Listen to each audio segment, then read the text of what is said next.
Winter એટલે કે શિયાળાની ઋતુમાં હાર્ટ એટેકનું જોખમ વધી જાય છે.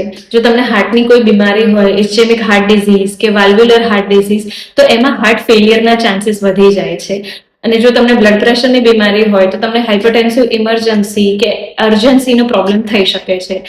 કેમ શિયાળામાં હાર્ટની પ્રોબ્લેમ વધી જાય છે? કારણ કે શિયાળામાં ઠંડીની અસરથી આપણા શરીરમાં જે રહેલી નસો હોય છે એ સંકોચાઈ જાય છે, એટલે હૃદયની બધી તકલીફ વધી જાય છે. હવે આખા વર્ષ દરમિયાન ડિસેમ્બરમાં સૌથી વધારે હાર્ટ એટેકના કેસો હોસ્પિટલમાં જોવા મળે છે. આવું ઠંડીના કારણે જ થતું હોય છે. તો આજે હૃદયને લગતી પ્રોબ્લેમ એ આપણને ના થાય એના માટે તમે આ વસ્તુનું ધ્યાન રાખી શકો છો.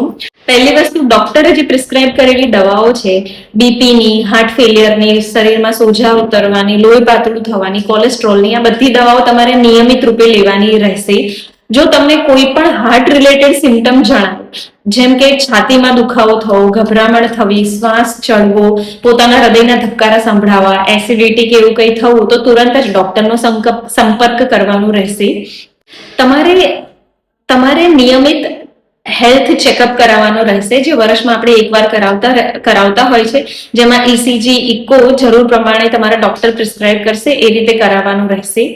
પાંચમી વસ્તુ, તમારે હેલ્ધી લાઇફસ્ટાઇલ અપનાવવાની રહેશે, જેમાં કે જે તમારું ભોજન છે એમાં મીઠાનું પ્રમાણ 2 ગ્રામ કરતા ઓછું, જેમાં ફેટનું પ્રમાણ નહીવત, એટલે કે જે તમે ખાવામાં તેલ ખાઓ છો એ થોડું ઓછું કરવાનું રહેશે. કાર્બોહાઈડ્રેટ ઓછા, જો તમને ડાયાબિટીસ પણ હોય સાથે.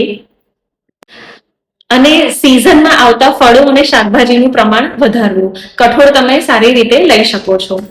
અને સ્મોકિંગ, આલ્કોહોલ, ટોબાકો બંધ કરવાની રહેશે. અને એક સૌથી મહત્વની વસ્તુ, એક્સરસાઇઝ એટલે કે એક્ટિવિટી. એક્સરસાઇઝ એટલે કે એક્ટિવિટી, તમારે દિવસના રોજ અડધો કલાક ચાલવાનું એટલે કે વોકિંગ કરવાનું રહેશે. વોકિંગ કરવાથી, એક્ટિવિટી કરવાથી તમારા જે હાર્ટ એટેકના રિસ્ક છે એ ઓછા થઈ જાય છે.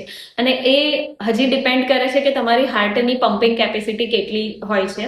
જો તમારું હૃદય બહુ વધારે ઓછું કામ કરતું હશે અને તમને થોડુંક ચાલતા શ્વાસ ચડતો હશે, તો એને તમારે ડૉક્ટરની સલાહ પ્રમાણે એક્ટિવિટી કરવાની રહેશે.